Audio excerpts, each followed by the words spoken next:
Good afternoon, everybody. We will now go ahead and reconvene back into open session. And let's see if we could do a roll call. Clerk, please. Supervisor Abakoga is currently absent. Supervisor Jung is on her way to her seat. Thank you. Supervisor Ellenberg? I'm here. Vice President Arenas? Here. And President Lee? Present as well. Thank you. You have a quorum. Supervisor Young, may I ask you to lead us in the Pledge of Allegiance, please? Please rise if you're able. Ready, begin. I pledge allegiance to the flag of the United States of America and to the republic for which it stands, one nation, under God, indivisible, with liberty and justice for all. Item 7 is the approval of the presentation today. So let's go ahead and make a motion to approve this so that we can proceed with ceremonial presentations. Do I have a motion for item 7? Motion to approve. Motion, have a second? Second. Motion and seconded. All right, let's go take the vote. Was that a second by Supervisor Jung? Abakoga. Supervisor Abakoga, thank you. Supervisor Abakoga. Aye. Supervisor Jung. Yes. Supervisor Ellenberg. Yes. Vice President Arenas. Yes. President Lee. I as well. Thank you. Motion carries. Thank you. So now we move to the meat of today's meeting, which is, of course, presenting the proclamations and commendations. First is item 8A, which is presenting commendations for Saket Pathak, Kiran Boguski, Nitya Kaki, Parnika Arun, Sanvi Ban, David Hune, Carissa Tang, Nicole Fisher, Kendall Nord, Rumna Garg for the service on the Santa Clara County Youth Task Force. I'm going to ask them to please come up.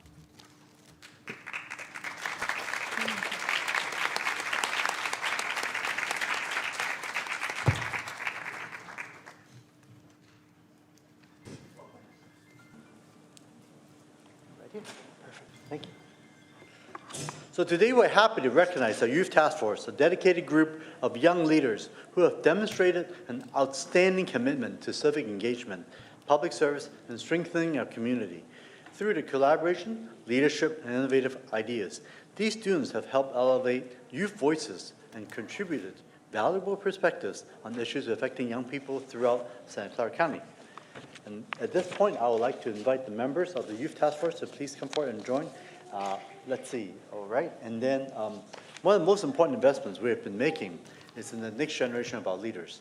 The members of the Youth Task Force have shown remarkable initiative, thoughtful leadership, and a genuine desire to make a positive impact in the schools and communities. Their willingness to dedicate their time, share their ideas, and engage in public service serves as an inspiration to all of us. They represent the future of our county, and I'm confident that the talents and commitment will continue to benefit our community for many years to come. So on behalf of Santa Clara County Board of Supervisors, it's my honor to present these commendations. And let me see, where are they?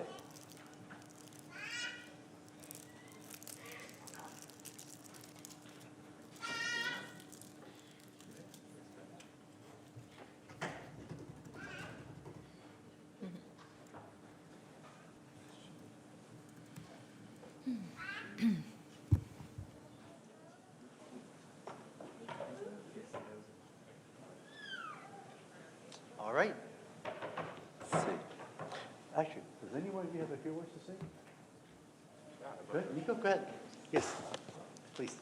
Yeah, so I just want to start by thanking everyone in the county who has supported us these past couple of years, namely the OCFP, Heidi and Melissa, who have done an amazing job of just being mentors and introducing us to this space. I also want to thank our deputy clerk, Wayne George. He has done an amazing job in running our meetings. And I want to thank the Board of Supervisors for their amazing leadership, as the Board of Supervisors at the county level.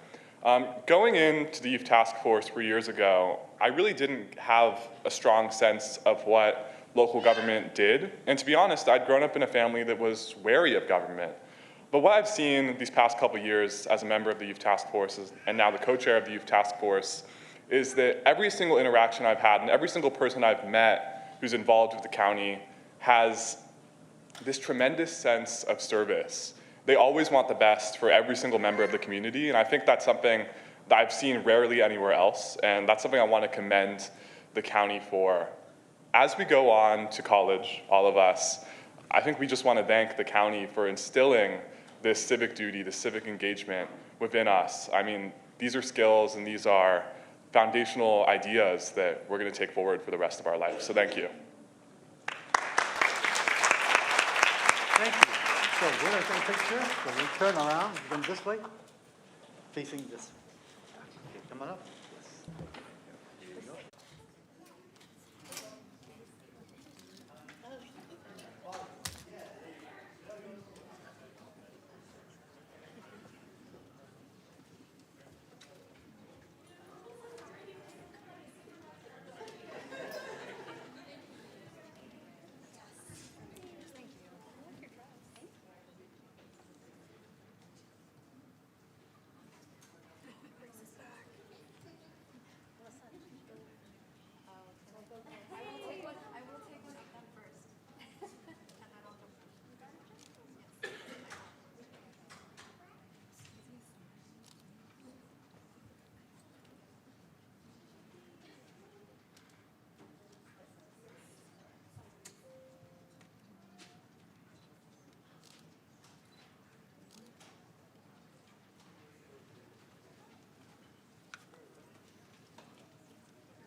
One more. Grab your certificate right there.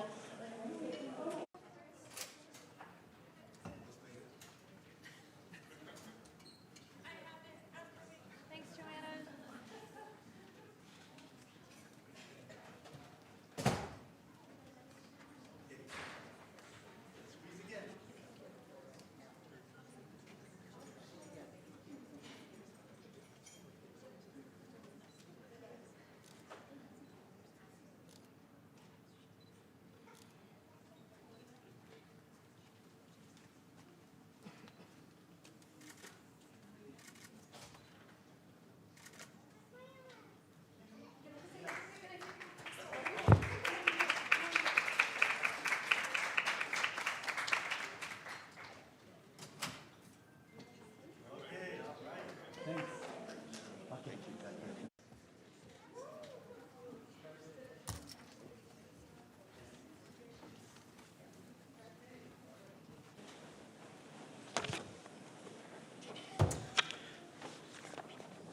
All right, next we are presenting a proclamation declaring June 15th as a World Elder Abuse Awareness Day in Santa Clara County.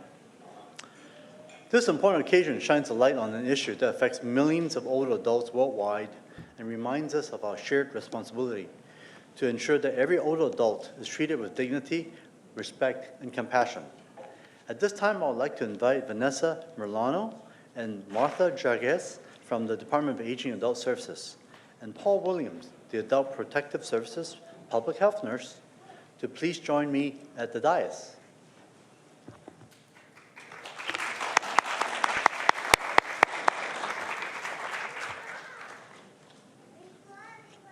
Come on in. Welcome. Come on. Yeah. Welcome. This year marks the 20th annual World Elder Abuse Awareness Day. Established through international efforts to raise awareness of elder abuse as both a public health and human rights issue, this observance encourages all of us to recognize the value and contributions of older adults in our communities. As our population continues to age, it's increasingly important that we strengthen the social supports that help older adults remain connected, independent, and engaged. We also know that ageism and social isolation can increase the risk of abuse, neglect, and exploitation. This is why the work of the Department of Aging and Adult Services, the Adult Protective Services, community organizations, caregivers, and advocates are all so vital. Preventing elder abuse requires all of us to play a role by fostering inclusive communities, supporting services for older adults, and ensuring that justice, dignity, and respect remain at the center of our efforts. So before we present this commendation, I would like to invite Paul Williams to please share a few words. Thank you, President Lee and distinguished members of the board. My name is Paul Williams, and I'm a public health nurse with Adult Protective Services. World Elder Abuse Awareness Day reminds us that elder abuse is not only a social issue, but it is also a public health issue that requires a coordinated, skilled, and multidisciplinary response. APS is powered by a cohesive and deeply committed team of office specialists, social workers, public health nurses, supervisors, managers, and our director, who all work together to support clients with dignity and to provide each other with genuine care and to bring purpose to some of the most challenging work in public service. I'm truly fortunate to be part of this exceptional team. In working alongside APS social workers, public health nurses provide targeted education, advocacy, and coordinated clinical intervention. Our perspectives strengthen the social work lens and enhance APS's ability to identify risks early, stabilize emerging health and behavioral concerns, and to promote the safety and well-being of older and dependent adults. And following H.R. 1, we have seen a predictable rise in unmet medical, behavioral health, and functional needs where PHNs are uniquely positioned to intervene before conditions escalate. And this integrated model that we use here in this county provides at least more durable outcomes, and it reduces preventable crises, and it decreases repeated APS referrals. And I like to look at it kind of as a 1+1=3 approach, us working with social workers. Thank you.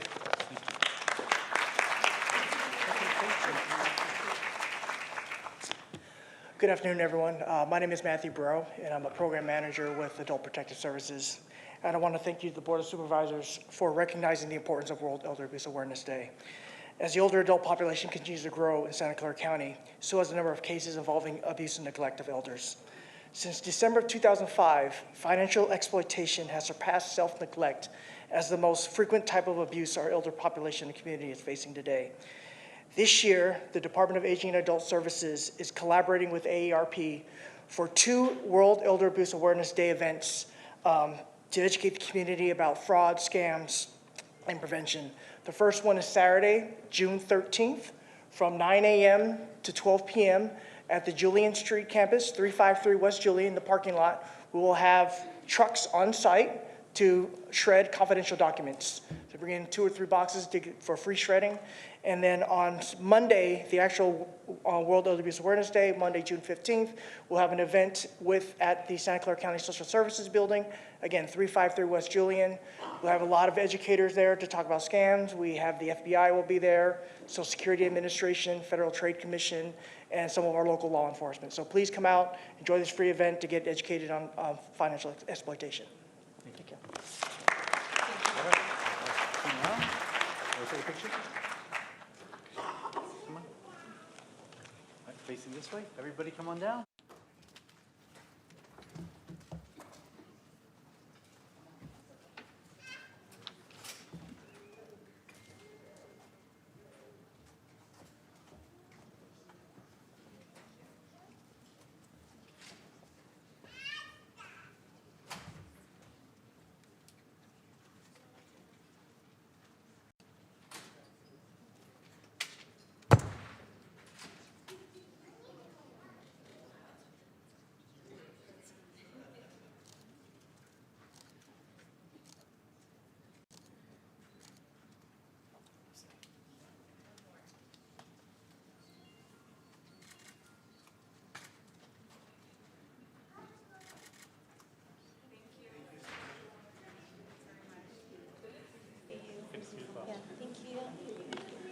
Thank you.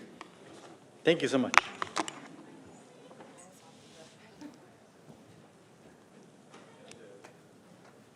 All right, third, we have the proclamation declaring June 12, 2026 as the Women Veterans Day in Santa Clara County. In honor of women veterans, I would like to go and honor the life of Diane Carlson Evans, actually, who passed away over the weekend. Diane was an Army nurse and a Vietnam veteran who led the campaign to establish a Vietnam Women's Memorial, which was built on the National Mall in 1993. Diane's loss will be felt deeply by so many in the military community. I'm humbled to share a fraction of what she accomplished during her lifetime. Today, we honor courage, sacrifice, and service of women who have proudly served in the United States Armed Forces, declaring June 12 as Women's Veterans Day. Since the founding of our nation, women have served in every capacity, whether as nurses, support personnel, pilots, intelligence officers, or service members in every major conflict, demonstrating extraordinary courage, patriotism, and dedication to protecting our country. At this time, I would like to invite Malia McLaughlin, Chairperson of the Santa Clara County Veterans Commission, along with any commissioners present, to please come forward to the dais.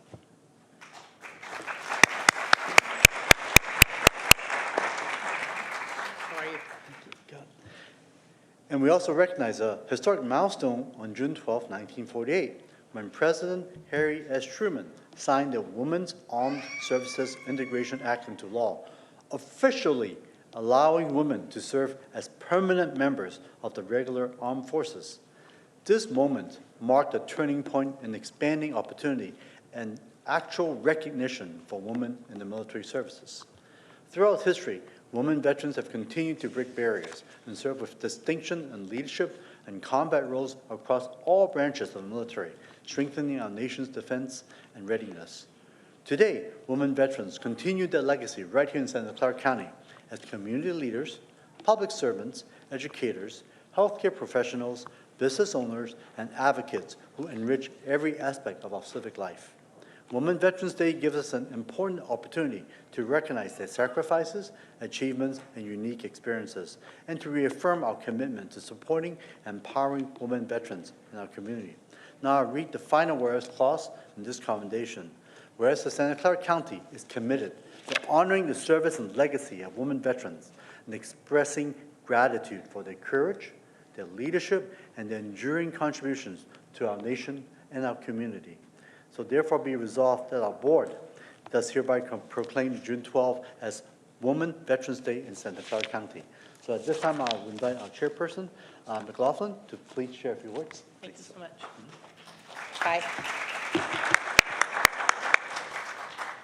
Hello, my name is Malia McLaughlin. I have the honor of being the chairperson for the Santa Clara County Veterans Commission and Army veteran. Thank you, Board Supervisor Lee, and all of the supervisors.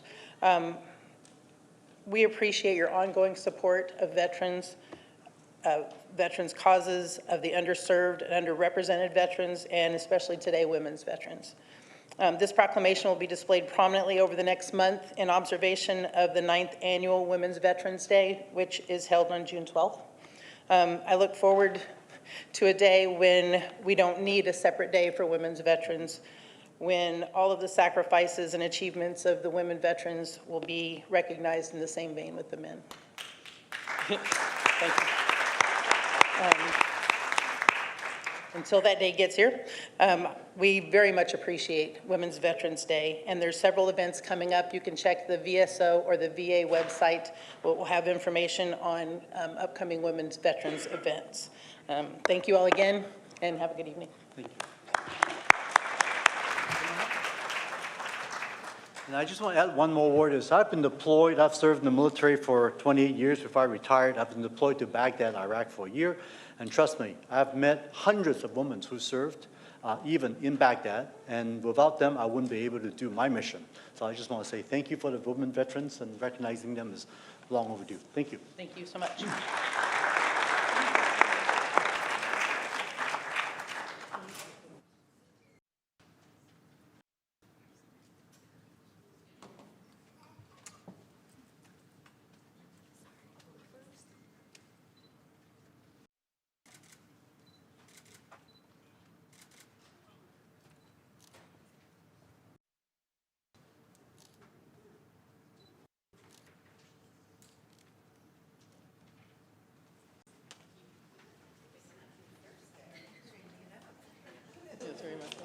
Thank you. For proclamation, the fourth proclamation today is declaring June 19th as Juneteenth Day in Santa Clara County. Yay! See, Juneteenth stands as a powerful reminder of freedom, resilience, and ongoing pursuit of equality in our nation. It marks June 19th, 1865, the day when the last enslaved African Americans in Galveston, Texas, finally learned of their freedom more than 2 years after the Emancipation Proclamation. As we reflect on that milestone, we also recognize the continued journey toward justice, equity, and opportunity that remains before us. And I'm going to also invite my colleague, Supervisor Ellenberg, to please say a few words. Thank you. I think the power of June 19th and the value of formally recognizing this as a county and now a state holiday is not simply about reflecting on the history, but about recognizing our responsibility in the present, in this moment. It calls on all of us to consider the work that still remains, to ensure that every family and every community has an opportunity to thrive, including and particularly every member of the African American, African descent community.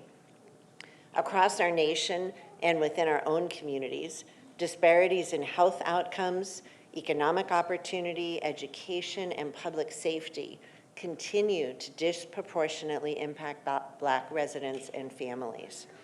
That is why Santa Clara County continues investing in the programs and supports and services that support children, parents, and families across the county, from expanding access to behavioral health care and early childhood services to investing in affordable housing, child care, violence prevention, and culturally responsive health care programs.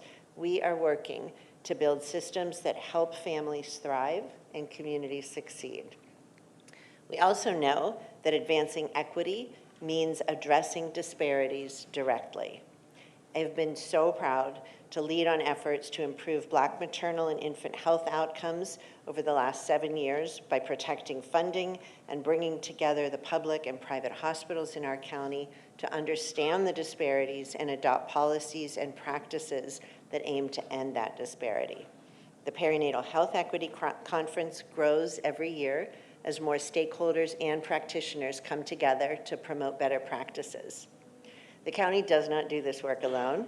We are blessed with numerous trusted community-based organizations that have long led this work on the ground, and I want to thank them for teaching me and helping me be a more effective advocate.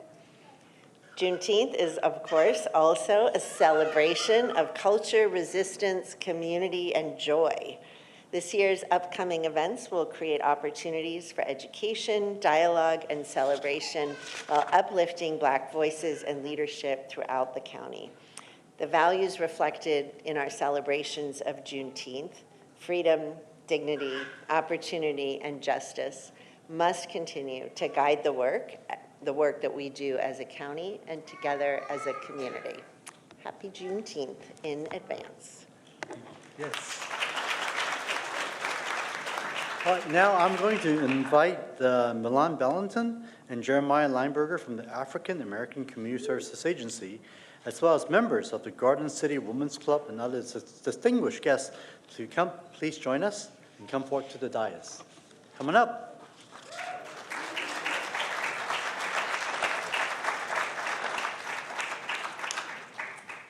And I'll just read the final whereas clause while they're coming up. Whereas the Santa Clara County recognizes Juneteenth as an opportunity to honor the legacy of enslaved African Americans, celebrate freedom and cultural heritage, and reaffirm our commitment to equity, justice, and opportunity for all residents. Therefore, be resolved that the Board of Supervisors here proclaims Juneteenth as a date of reflection, celebration, and commitment to freedom and equality in Santa Clara County. Yes.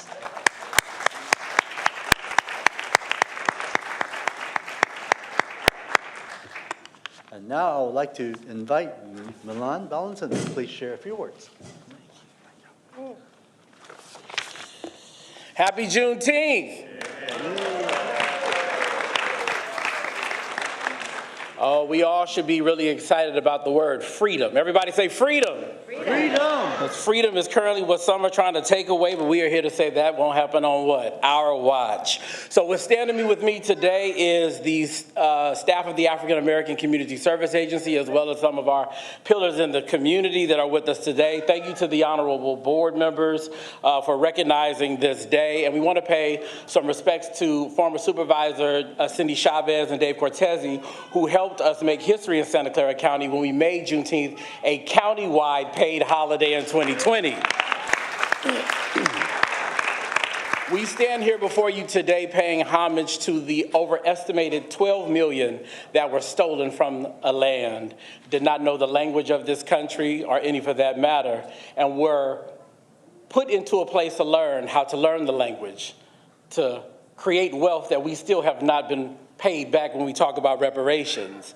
But today what we can say to you is that we stand on the shoulders of those ancestors, and we will be putting on our Juneteenth Festival, which all of you are invited to join, kicking off June 7th with the Freedom Ball at City Hall if you want to dance and also learn more about Juneteenth. Or if you are a young person and you have something to say, there will be a youth town hall on June 9th at the African American Community Service Agency. And when we talk about Juneteenth, and it stands for Jubilee Day, Freedom Day, Juneteenth Day, we will celebrate on June 13th here in this county, so don't look for the 19th, look for the 13th. You will find us in the SOFA district from 12 noon to 7 p.m. It's not only a celebration, but an educational opportunity. Wells Fargo will be there, providing free gift cards to youth and families to learn about economic development and empowerment. Cheeto, who plays for the Ravens and is a native of San Jose, will be there with none other than the living legend, John Carlos, who will be there also to take pictures. He is coming home to San Jose as he is turning 81 years of age. In addition to that, HBCUs, if you've never heard of historically black colleges and universities, there will be a panel to learn about them. Why were they created? We have the president of Grambling College coming, Malia Cohen, who attended Fisk University, Mark Philpart, who attended Xavier University, and Delrisha White, who attended Bennett College, along with Molly Q. Ford, a VP of Salesforce that went to San Jose State. In addition to that, there will be a skating rink. There will be a kids and family youth arena. There will also be a performance by SWV, who are historical in our community, as well as Montel Jordan. Somebody said we're going back to the 90s. And also, we are putting dollars into the community and the local small businesses. And so with the help of my team, if you would like to volunteer at Juneteenth, you can join us as well.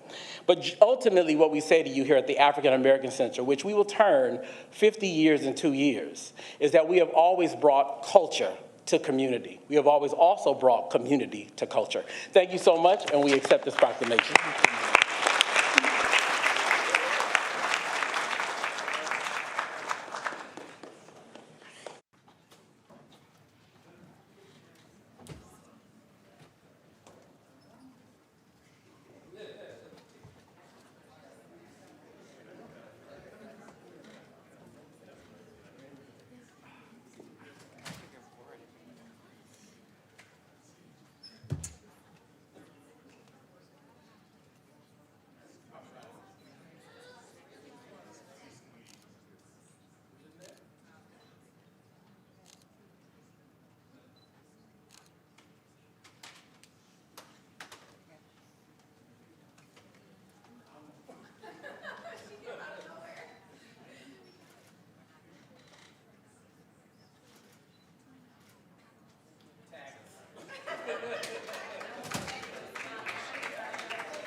All right, next is the proclamation declaring May 10th to June 21st as the National Family Month. I'm going to ask Supervisor Arenas, Vice President Arenas to please come up.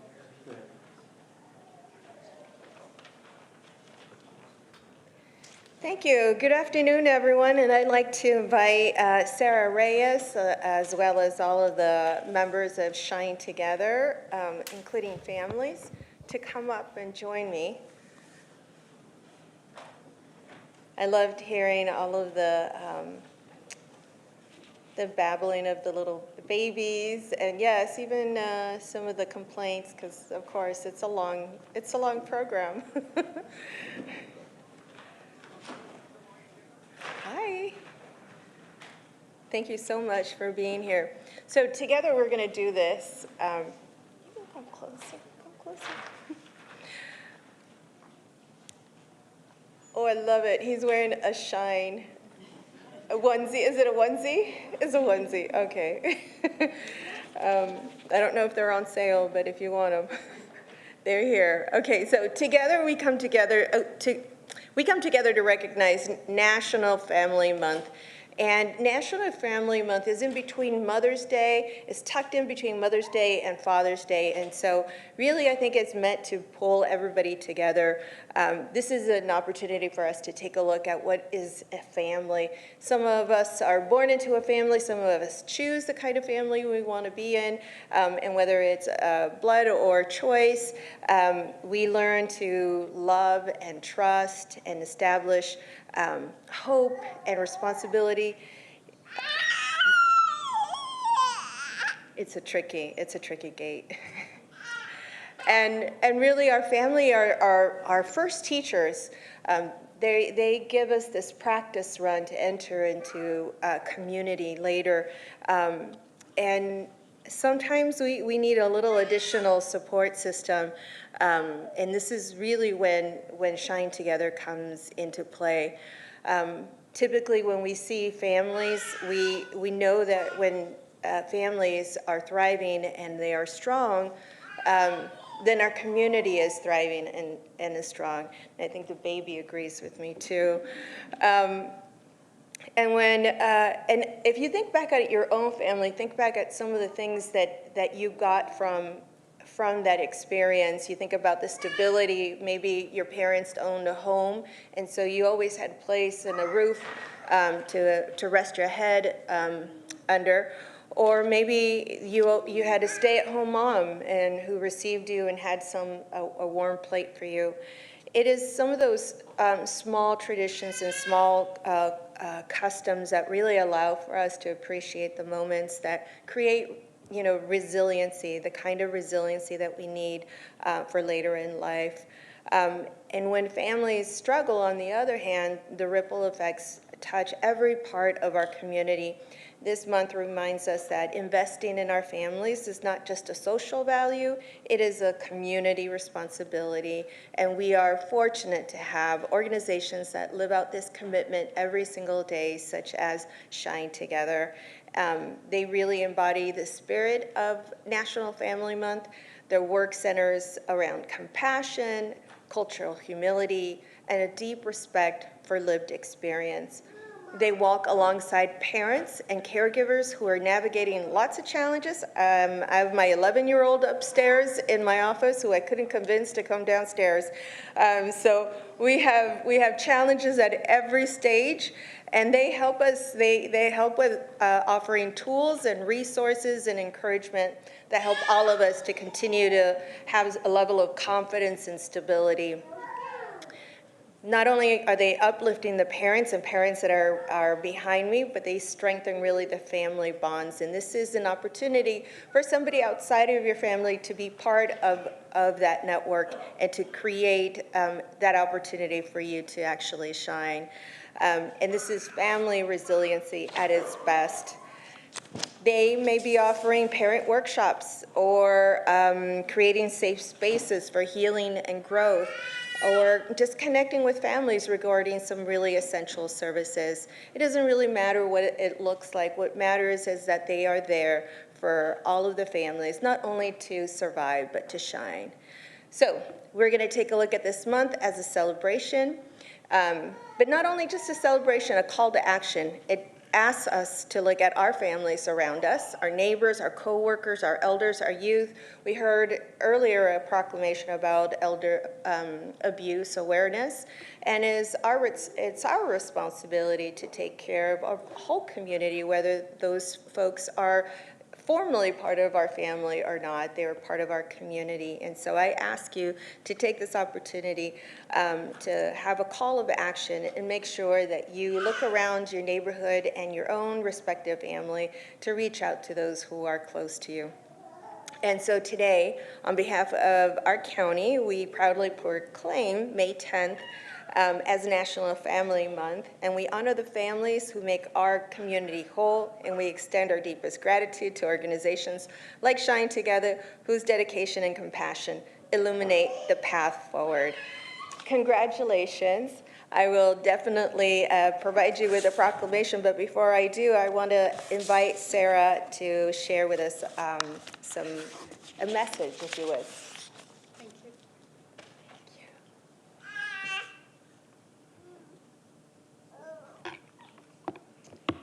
So thank you so much for inviting us here. My name is Sarah Reyes, and I'm the Executive Director at Shine Together. Shine is a nonprofit that was founded here in Santa Clara County, dedicated to advancing the economic mobility for 2 generations by supporting young mothers and furthering their education, building life and career skills, and nurturing their children's growth and development. In Santa Clara County, we serve the youngest of the youngest families, teen and young moms ages 13 to 25 who are navigating parenthood while still completing their own education and establishing stability for their futures. Through individualized coaching, peer support, and access to critical resources, we help young families not only succeed today, but build a stronger, more stable future for the next generation. We are grateful for the county's partnership and commitment to uplifting families. Thank you so much. Thank you. Yes, and let me give you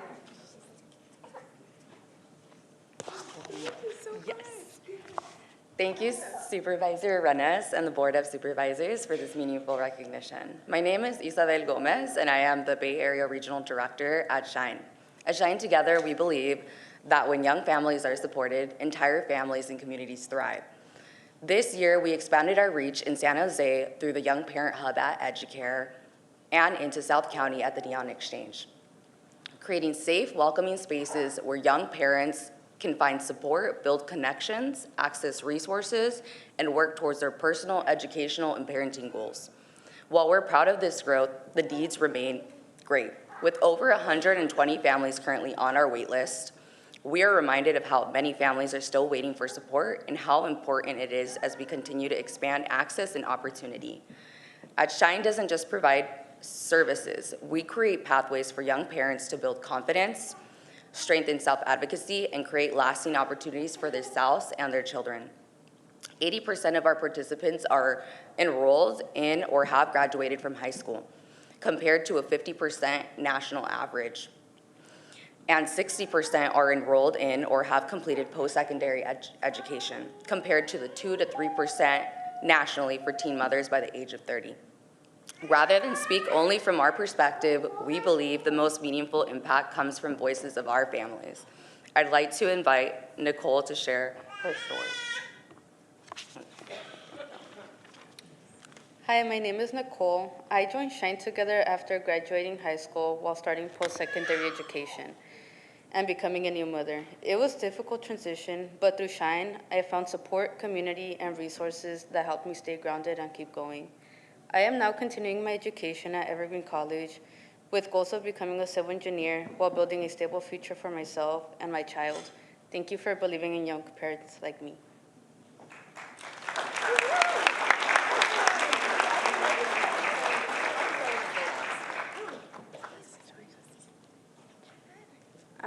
Hola.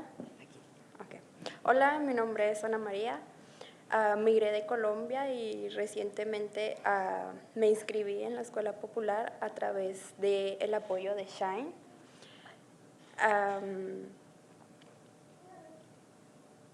En Shine he encontrado apoyo y motivación para construir mi futuro y la de mi familia. Soy una madre emprendedora y pues en medio del grupo de Shine me han ayudado a avanzar en mis sueños y en mis propósitos más adelante. Gracias.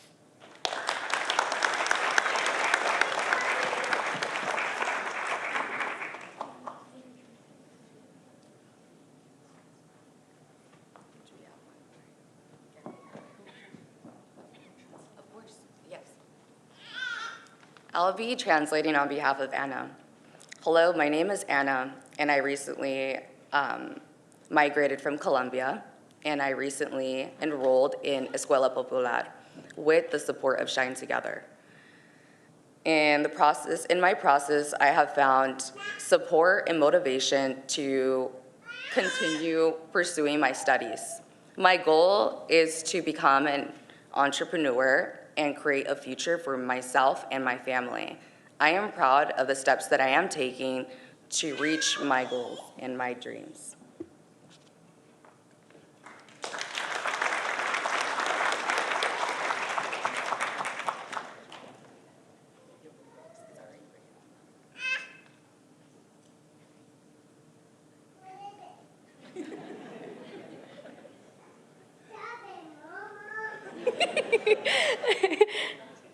Hi, my name is Kira, and this little one is Elodie. I joined Shine Together as an expecting mother while I was finishing high school. After graduating, Shine helped me access childcare for my daughter so I could attend college classes. With that support, I used to love the sea. Okay. With that support, I stayed enrolled and have now completed my first year at West Valley Community College. I used to love my school because Mom dropped me off at school. Thank you, baby. Thank you. And now I am building a stronger future for both of us. Thank you.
All right, next we have the proclamation declaring June 12th as Philippines Independence Day with Supervisor Young.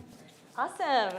Hi, everybody. I'd like to invite the members of the county's Filipino American Employees Association to join me and the members of the Filipino Americans Coming Together in San Jose, also known as FACT SJ Coalition, to join me up here.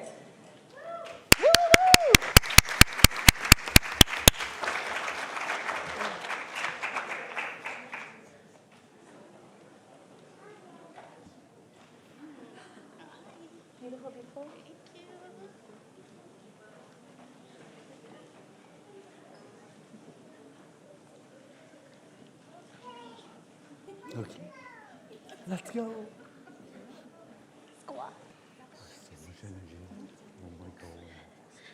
I have the great privilege of representing District 2, which includes the historic Pinoy town located in San Jose. It's an honor to recognize June 12th as Philippines Independence Day in Santa Clara County. This year marks the 128th anniversary of Philippines independence. Here in Santa Clara County and across the United States, Filipino Americans commemorate June 12th not only to honor their rich cultural heritage and the sacrifices of their ancestors, but also to uplift civic engagement and community leadership. The Filipino American community continues to make significant and lasting contributions to the social, economic, and the cultural fabric of our county, truly reflecting the values of diversity and unity that makes our county such a vibrant place to live. I am honored to stand with the members of the Filipino American Employees Association, which includes more than 250 active and retired county employees.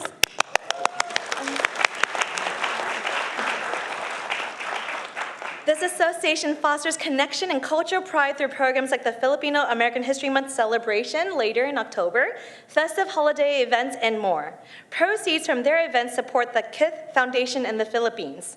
So please join me next Friday, June 12th, for a Jeepney Jam, the largest Philippines Independence Day celebration in the South Bay, from 4:30 to 9 p.m. at the Berryessa Flea Market. It's always a banger. I promise you a good time.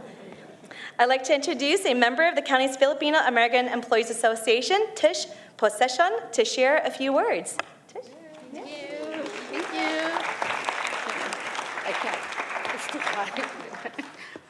Mabuhay. Magandang hapon po sa inyong lahat. Good afternoon, everyone. My name is Tish Possession from TSS, Technology and Services and Solutions Service Desk, and one of the active volunteers of the Santa Clara County Filipino American Group. I am also a member of Parangal Dance Company based in San Francisco. Thank you to the Honorable Board of Supervisors for this meaningful proclamation recognizing Philippine Independence Day. Your recognition for this important occasion honors the rich history, culture, and contributions of Filipino community.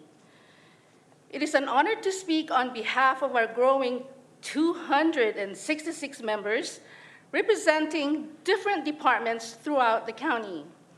Under the leadership of Arnold Pedregal, this group was established to foster the spirit of bayanihan, working together, supporting one another, and serving with dedication and compassion. We are proud to contribute to a workforce that values diversity and celebrates cultures that strengthen our community. Each Christmas, our annual fundraising effort supports the Kith Foundation in the Philippines, which provides care and assistance to children battling cancer. June 12 is not only attributed to our brave forebears who dreamed of a sovereign Philippines, but the enduring spirit that defines every Filipino: perseverance, resilience, and hope that continues to inspire Filipinos around the world. I would like to leave you with a quote from Dr. Jose Rizal, the Philippines' national hero. True freedom is not only liberation from external oppression, but also liberation from internal chains of fear, ignorance, and hopelessness. Maraming salamat po. Thank you very much for honoring the Filipino community today and for celebrating with us. Mabuhay.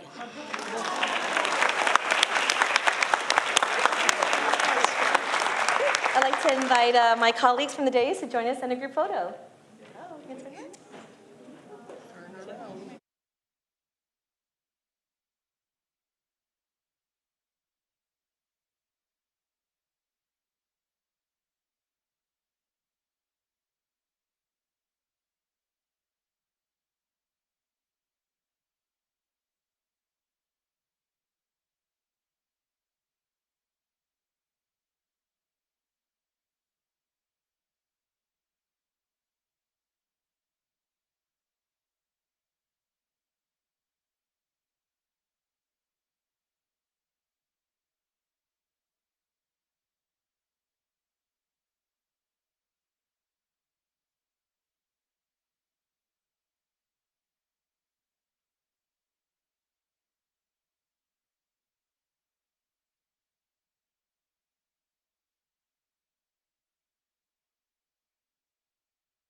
For the Healthy Nail Salon Program.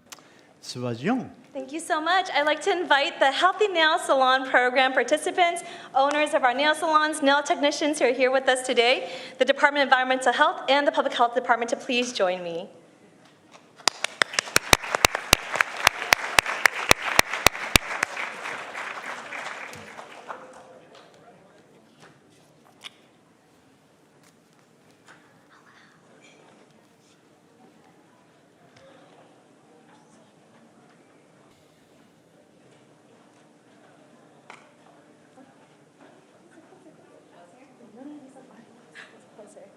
We're all shy. Come on up, come on up, come on up.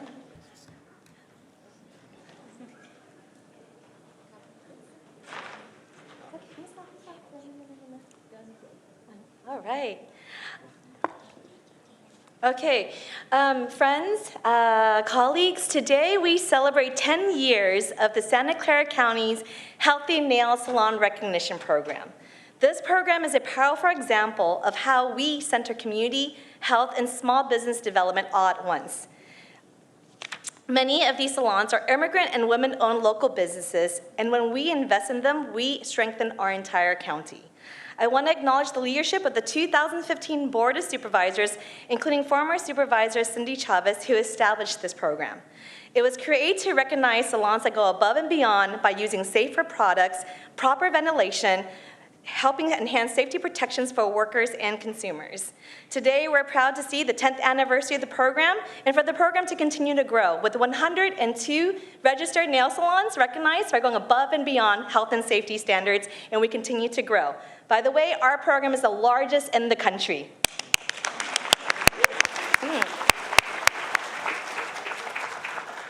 Santa Clara County is now the first in the state to expand the program to include hair salons that also provide nail services. This is significant.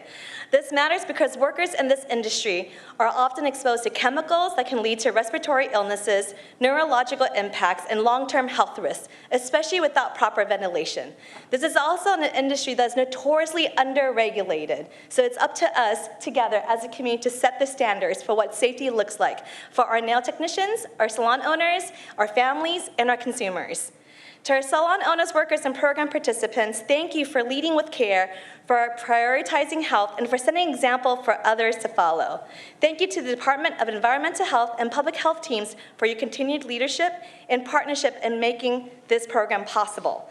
On behalf of the County of Santa Clara, we are proud to recognize you and celebrate you.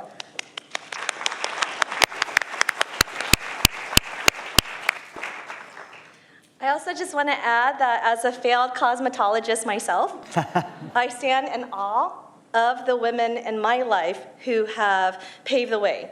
My mother was a nail technician. My mother-in-law is a licensed cosmetologist. They often remind me that I fail to meet their expectations, but someday I will get that license. But in the meantime, I want to acknowledge that this is an immigrant economic niche that has sent whole generations off to college after raising generations who have grown up in the nail salons. I remember playing in the nail salon that my mom worked at when I was younger. I remember my mom quitting her job because I had asthma and that I couldn't come with her to work. But she had no childcare. So what were the options that were available? These are our moms, our sisters, our brothers, our friends, and our neighbors who perform work that is personal care services, a multi-billion-dollar industry that is governed by folks who have not actually participated in the regulation of this industry to make it safer. So this is backbreaking work. If the respiratory illnesses don't get you, arthritis, joint pains, back pains for the rest of your life may impact you and your quality of life in your later years. So the best thing that you can do, because every single person in here has an opportunity to support this effort and advance the standard of care for our immigrant women-owned businesses and small businesses. Go to scc.gov.org/healthynails for a complete list of certified, recognized, healthy nail salons who have gone above and beyond and partner with the county to stand by health standards for everyone in the personal care industry. Patronize these businesses, and if your favorite nail salon, hair salon that performs nail services is not yet certified, you could tell them it's free to participate, and you'll have the full backing of the county to partner with you and enhance safety standards for all. Sounds good? To a beautiful future.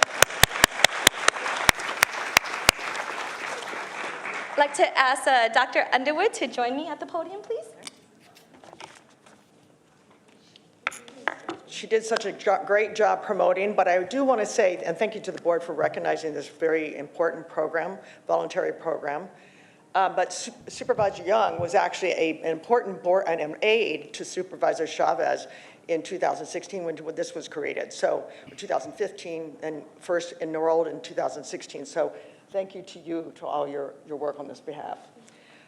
Yeah, so we have over 700 salons, and 100 salon owners so far have chosen to say they want a healthier environment for their, not only the folks that come there to get pedicures and manicures and whatever else, but also most importantly for their workers. And so I commend those folks that are here today for, and take part in this program, and I hope it can grow, continue to grow, but it is a really important step, and I would really support you guys going out, looking also not only on our website for those facilities you can go to that are in their program, but you'll also see in your favorite neighborhood one, look for the Healthy Nail Salon emblem in their window. So that will also tell you if they're part of the program.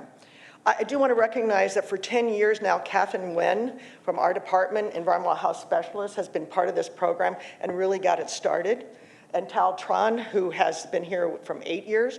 It's a small but mighty program, and they really put a lot of love and caring into the program. And Jonathan Rubin, who is the program manager for the last 8 years. So thank them to all of their work. So again, I hope you guys go out, go get your manis, go get your pedis, and get it at a Healthy Nail Salon. Okay.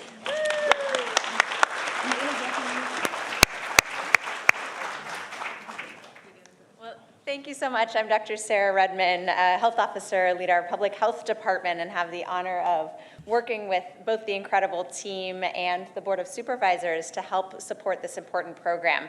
And while everything we do in the public health department is about keeping folks healthy and making sure that bad health outcomes never happen, we are most successful when we do just what you've seen here, when we offer science and support, but it's really the community who steps in and takes the lead, says, here's what we need, here's how we're going to get it done, and here's what you need to provide for us. And then when you see powerful elected leadership, when you see scientific backing and regulatory knowledge, and then when you see the voice of the community come forward and support each other, that is when we do the most as a public health department and as a community to stay healthy. And you see the outcome just as you do today, not just safer places for our workers, for clients, but opportunities for entrepreneurship, opportunities to make the world and ourselves more beautiful. So thank you to my team members, especially to Catherine and Tao, to Jonathan, to Dr. Underwood for her leadership. Thank you to Supervisor Young and the Board of Supervisors now and in the past for your vision for this and support. But my greatest thanks go to the salon owners for stepping up for your community, for your workers, and for your clients. We're incredibly grateful. Thank you.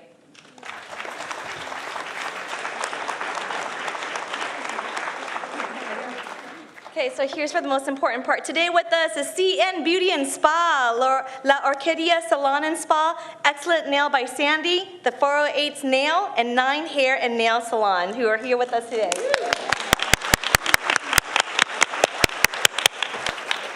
I'd like to invite my colleagues on the dais to join us for a fabulous photo.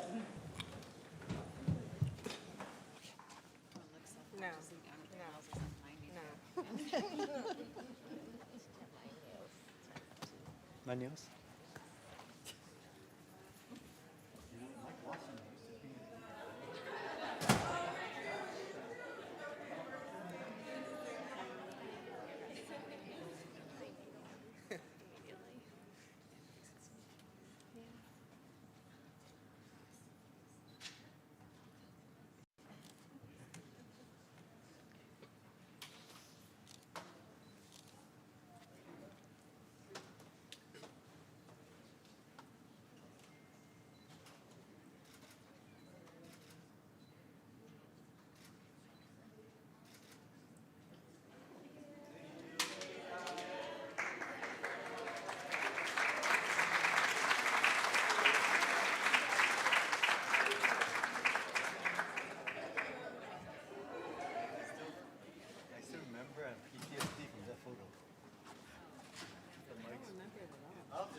If I can have our outstanding team from our Office of Emergency Management come on up.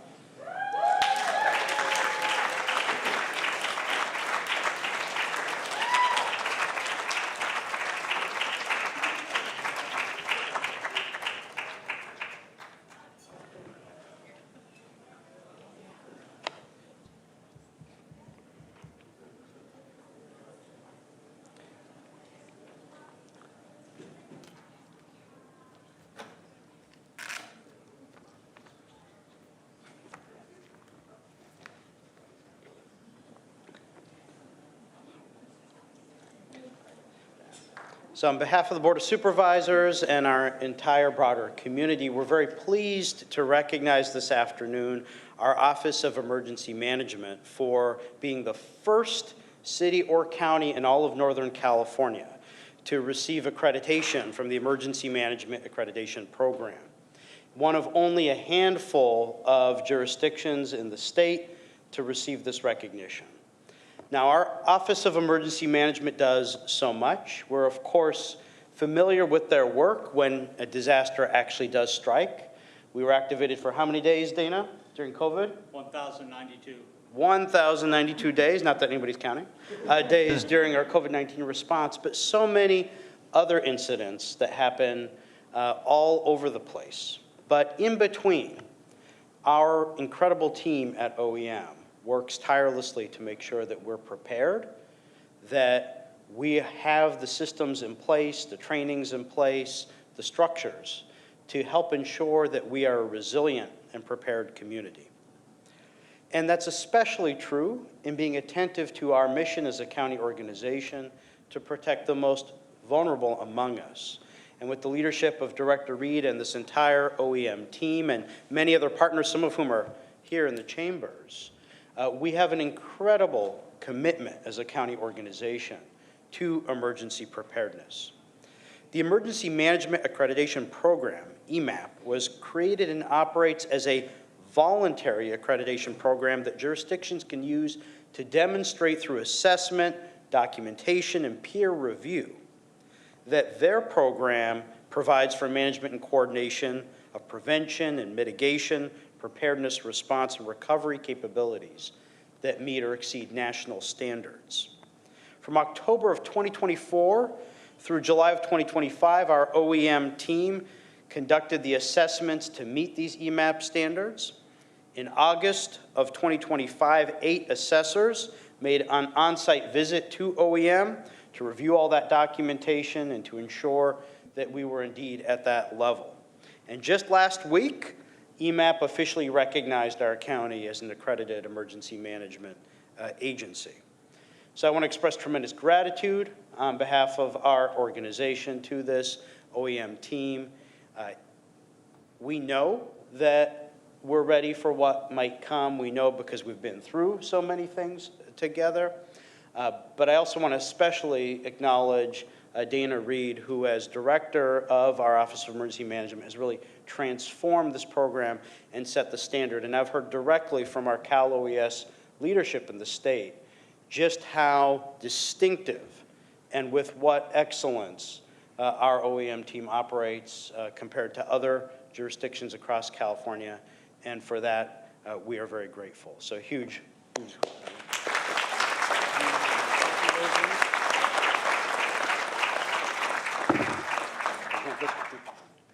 You can hold that for a minute.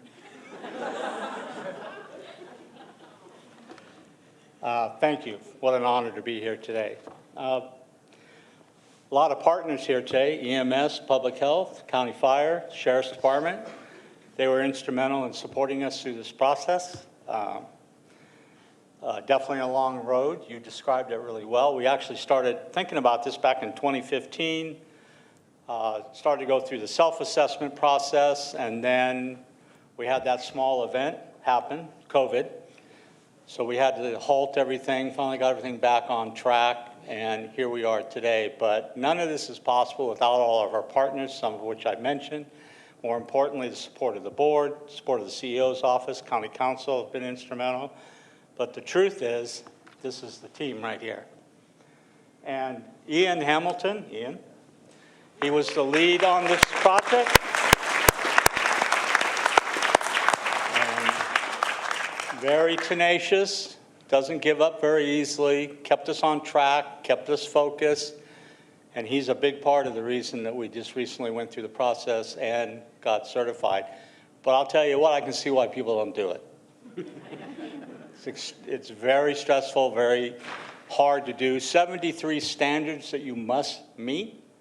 And then you go to peer review, you go to assessment, you go to peer review, and then you go to the commissioners. So it's quite a lengthy process. And we're not done yet because we turn right around and we start the continuous accreditation process right away for the next 5 years before we go back to be assessed again. So the work really never ends. We've got FIFA World Cup coming up very shortly. First game's going to be on the 13th of June, last game on July 1st. So this is ahead of that, but really helped us prepare for that event. And it does incredibly help us and to be ready and prepared for the entire community and everyone that we serve. And thank you, James. So. All right, well, I would ask the board to come join me. Now I'll get this to you.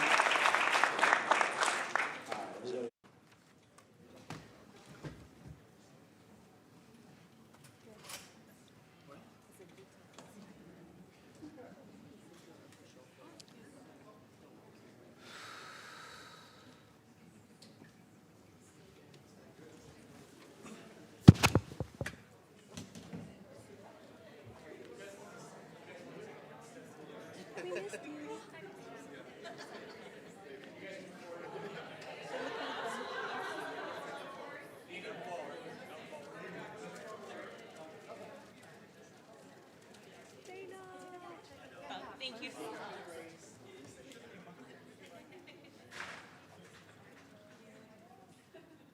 Charles, yay!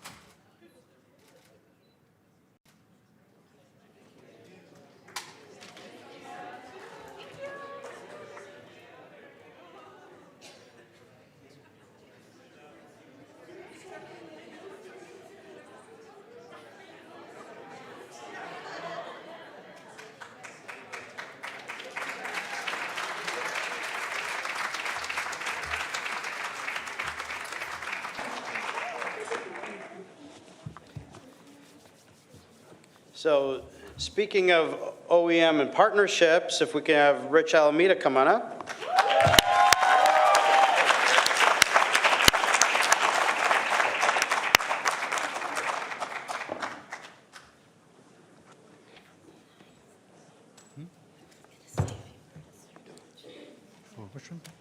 So we're here to recognize over 4 decades of committed public service here in our community, including in our EOC. So Richard Alameda has spent more than 4 decades of service to the county as well as to the city of Mountain View, beginning his career as a probationary firefighter with the city of Mountain View, rising through the ranks to deputy fire chief and ultimately retiring as battalion chief in 2016. From 2008 through 2026, Rich supported the County Emergency Medical Services Agency part-time, contributing to numerous high-profile projects and emergency preparedness initiatives.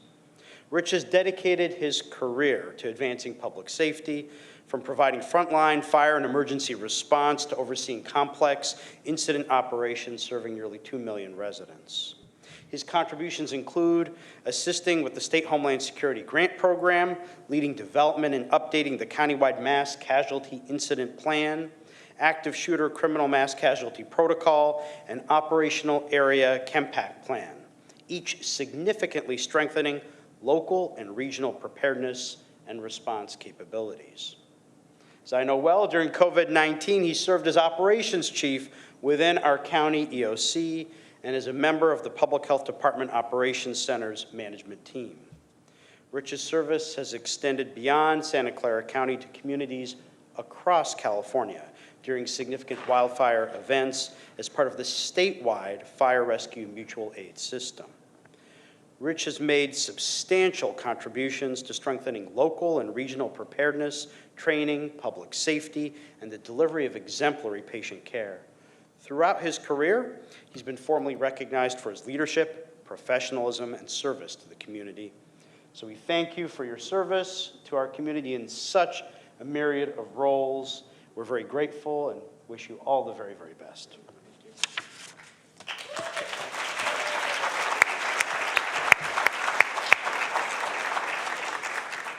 Good afternoon. I'm Margaret Abe-Koga, County Supervisor for District 5. And when I saw Rich's name on our list of honorees, I couldn't help but ask to say a few words myself. It's really a true honor to recognize Rich as he embarks on his well-deserved retirement from the county.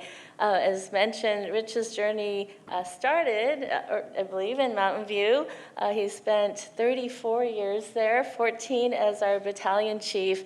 And I thought when he retired from that, that was enough, but clearly it wasn't as he came to the county of Santa Clara, and it's really just so wonderful to reconnect and see Rich now finally, I believe, retiring after an illustrious career.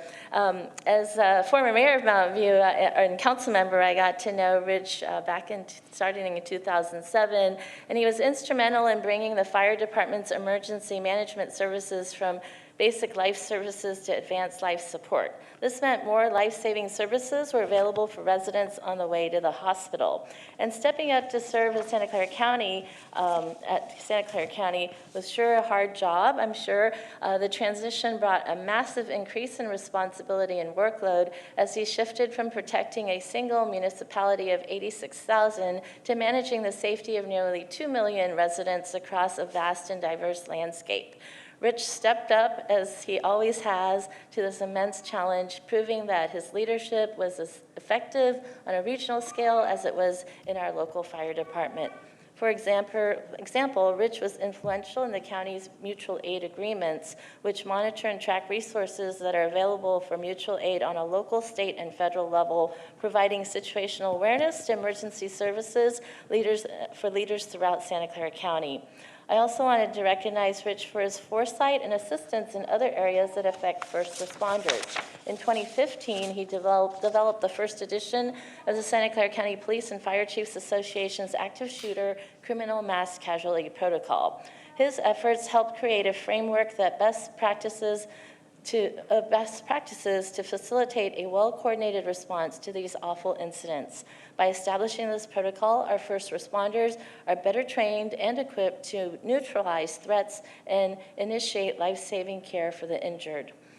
I know, Rich, so many people and so many firefighters have told me over the years how much they respect you and admire you for your leadership, your dedication to the fire service, your professional standards that you set forth for the next generation of first responders. And also on a personal note, I just want to thank you for taking me under your wing. When I first started at the Mountain View City Council, you and the entire fire department have been so instrumental for me in my career in public service. So I just want to thank you for that. And thank you again for your bravery, your selflessness, and your true dedication to the fire service and the community. And so I'm so grateful to be able to congratulate you on this well-deserved retirement. Thank you.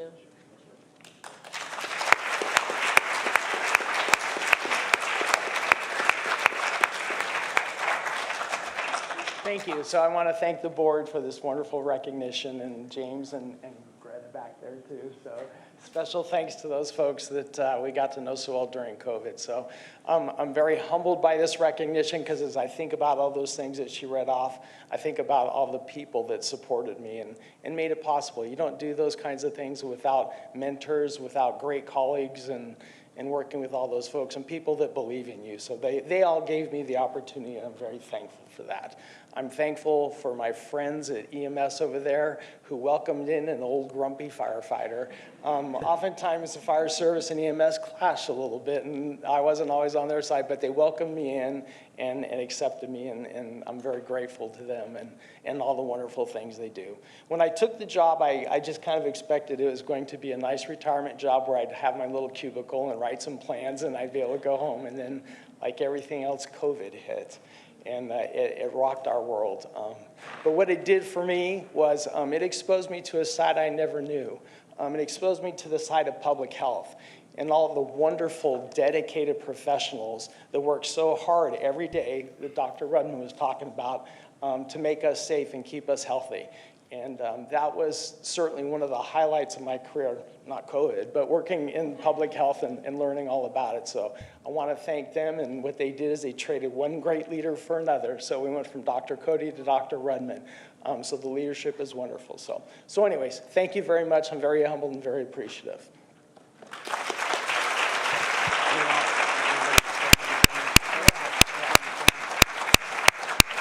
Can I invite the board to come join me for photo?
Have this month's Employee Excellence Award winners come join me.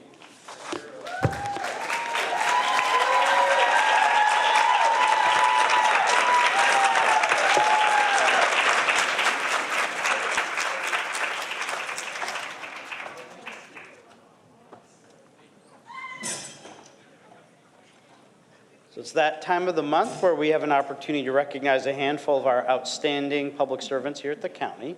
And today, we're going to hear a little bit about some excellent employees at the Probation Department, the Sheriff's Office, Facilities and Fleet Department, the District Attorney's Office, Social Services Agency, Santa Clara Valley Healthcare, Public Health Department, County Executive's Office, and the Roads and Airports Department.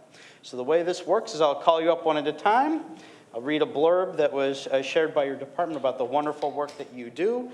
You'll then take a step back. President Lee will give you your certificate. You'll take a photo with him, and then at the end, we'll do a group photo all together. Sound good? All right. And I do know we have a few folks who couldn't make it today, but I'll go ahead and read the blurb about them as well. So first, we have Sandy Sayama. Sandy here? Okay.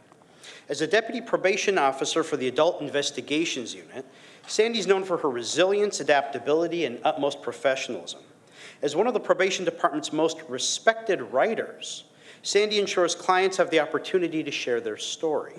She recognizes that this personal context is essential for making fair and balanced recommendations. She also gives victims the time they deserve to ensure they know their voices will be heard in court, that restitution can be ordered, and that they feel safe and respected. Sandy's highly regarded for her collaborative spirit and ability to work seamlessly with colleagues. When any coworker needs help, she's there to assist. Sandy's colleagues know they can always count on her for guidance, support, and accurate information. Sandy's a natural leader who steps up to handle work out of class assignments when her supervisor is out. Sandy's work ethic, dependability, diligence to meet deadlines, and collaborative nature are highly valued and appreciated, and we congratulate her.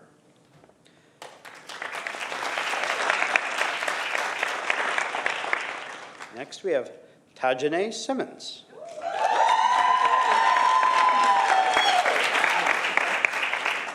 Deputy Tajane Simmons joined the Sheriff's Office in 2017, where she models excellence by demonstrating hard work and persistence.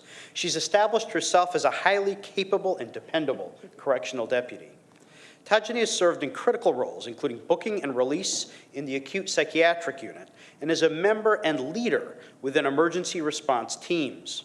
Her consistent performance, recognition for perfect attendance, and ability to de-escalate high-risk situations showcase her professionalism and dedication to the county and community we serve. Currently, Tajane serves as a recruit training officer. She was instrumental in building the Sheriff's Office's Supplemental Academy, demonstrating initiative, collaboration, and institutional excellence. Her foundation of excellence began with her collegiate career, where she starred on the track team. She not only excelled as a graduate assistant coach, but also modeled an early reflection of the confidence and presence she brings to her role in the sheriff's office. Tajane now participates in the Baker to Vegas Relay, the largest law enforcement foot race, a 120-mile, 20-stage foot relay race. She's also committed to the 30 by 30 initiative, a coalition for advancing and supporting women in policing, participates in International Women's Day, and mentors the Scouts of America. Thank you for your service.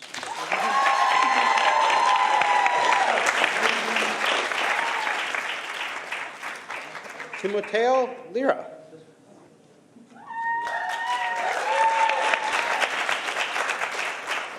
Timoteo Lira is the electronic repair technician lead for building operations, supervising a team of 7 technicians to help ensure that critical electronic systems across county facilities operate reliably.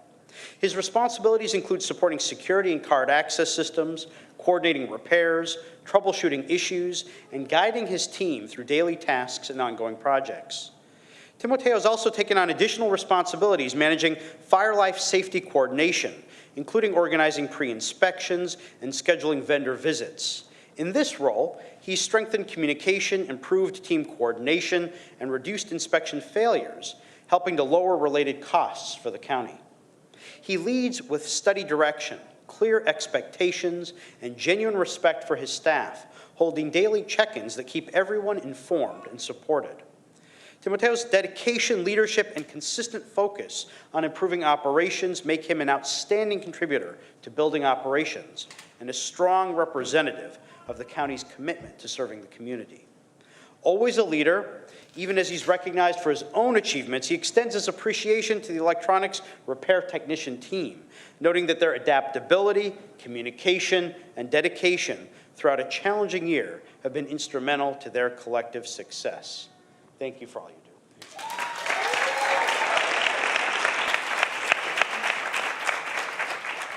do. Daniel Borka. Daniel here? Okay. Deputy District Attorney Daniel Borka spent most of 2025 in trial, pursuing justice for victims of violent crime with the unwavering focus, skill, and compassion that has been consistent in his 11 years with the District Attorney's Office. His work resulted in 2 first-degree murder convictions and a rigorous 9-day preliminary hearing in a 3rd homicide case, reflecting his meticulous preparation and unshakable commitment to truth. Daniel's careful evaluation of every detail, such as meticulously verifying the location of a key piece of evidence that placed the killer at the scene, helped strengthen vital testimony and secure justice for an 84-year-old grandfather and his family.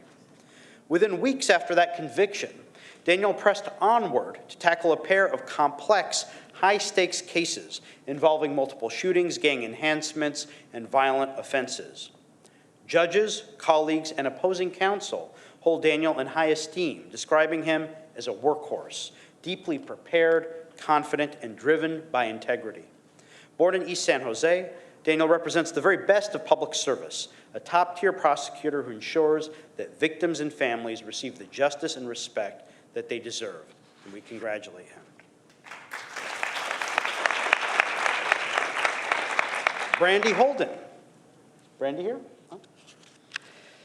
Brandy delivers exceptional performance as a lead client services technician at the Social Service Agency's Benefits Assistance Center. Within the Department of Employment and Benefit Services, Brandy is a valued collaborator and innovative organizer whose dedication has been a boon to clients and colleagues. One of Brandy's most impactful contributions is her mastery of the case assignment process. In March 2026, an external evaluator recognized her as the only person in the state successfully organizing client case distribution with such efficiency. Her detailed systems ensure timely assignments, equitable workload distribution, and language-appropriate matching, all of which greatly benefit clients and staff. Brandy adapts quickly to changing needs, communicates clearly, and anticipates potential issues before they arise. Her attention to detail and commitment to excellence have made her a trusted resource. Brandy excels because of her genuine commitment to helping others. She's an outstanding mentor and a steady source of support for her team, always approaching challenges with a solution-focused mindset. Her positivity and willingness to take on additional responsibilities have consistently elevated team performance.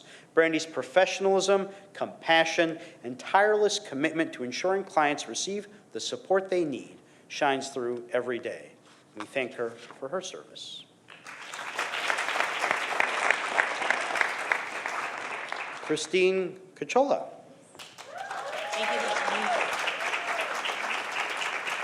Throughout her 8 years in the podiatry division at Santa Clara Valley Medical Center, Dr. Christine Cachola has demonstrated empathy, compassion, commitment, integrity, and respect for her patients, coworkers, and staff.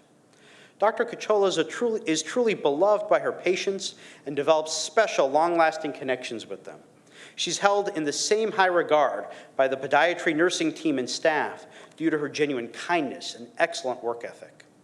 Dr. Cachola has great passion for high-risk patients, those who may need surgery to save a critically diseased or injured limb. She recently received a compliment from a long-standing patient who called her kind, friendly, caring, upbeat, genuine, no fakeness. I wish she could be my primary care provider. Dr. Cachola consistently delivers the highest standard of care, and her colleagues view her as a role model for how clinicians should connect with and advocate for patients. She demonstrates her care for the community and patients served every day. Her impact is profound, and her dedication enriches the entire healthcare system. Thank you for your service. Thanks so much. Evelyn Mua.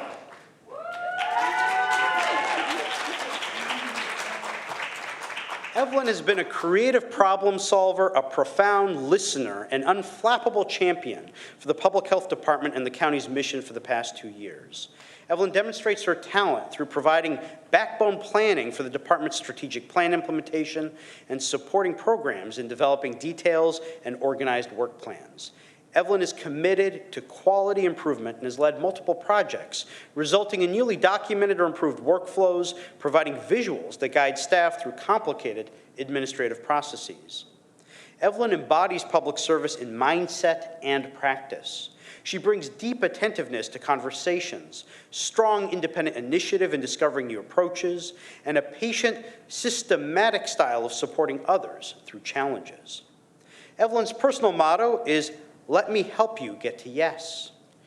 She displays this attitude by thinking creatively to work through challenges with colleagues.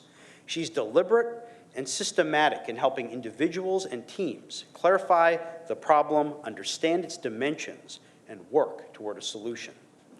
The staff who work with Evelyn are uplifted by her mentorship, and the team is more efficient because of her efforts. She's of service to others, uplifting staff around her and driving innovation on a daily basis. Congratulations.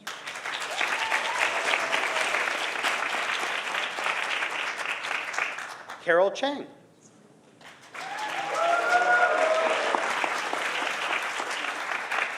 Carol has been a budget analyst in the Office of the County Executive for the past 5 years. She's currently assigned to Budget and Policy Oversight of Santa Clara Valley Healthcare, a $5 billion health system with 10,000 positions. Carol produces work of the highest quality while supporting a department of such scale and complexity. In her role, Carol provides accurate and timely information to the county executive and the board to help guide decision-making. During the county's integration of Regional Medical Center, which involved reconciling and budgeting more than 1,300 positions, Carol showed exceptional precision and collaboration. Recently, she's been instrumental as the county and its healthcare system navigate significant budget challenges. Her ability to manage complex data, troubleshoot issues, and partner effectively with SCVH leadership has been essential. What also distinguishes Carol is her willingness to support others in the team. She often steps outside her assigned role to assist colleagues and provide quality assurance for policy documents, contracts, and fiscal data. Carol leads with humility and emotional intelligence, navigating sensitive issues with empathy, clarity, and accountability. Her impact is evident every day, and we thank you for your service.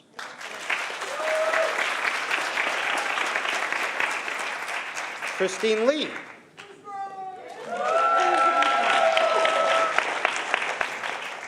Christine has been with the Roads and Airports Department for 24 years.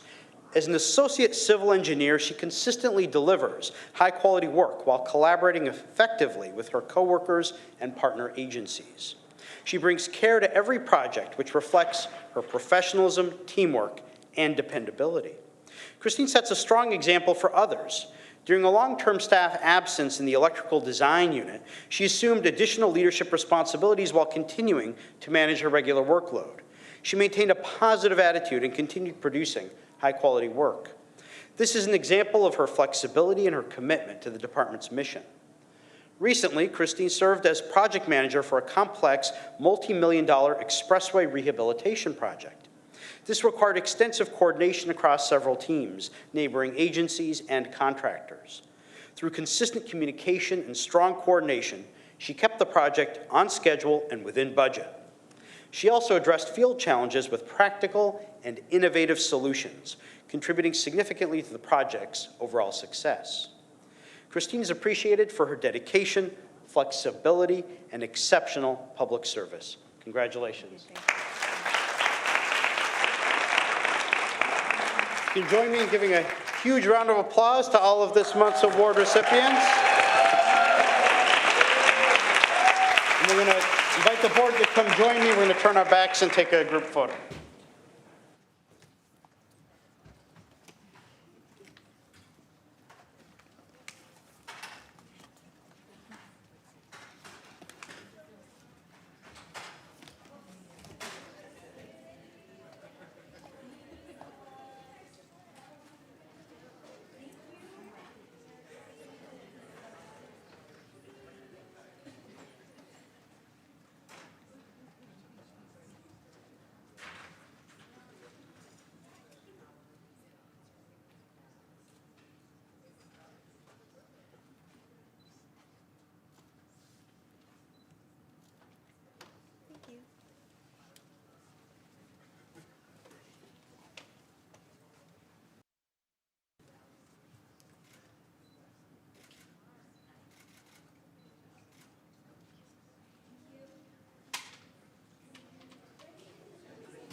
So now we've come, yay!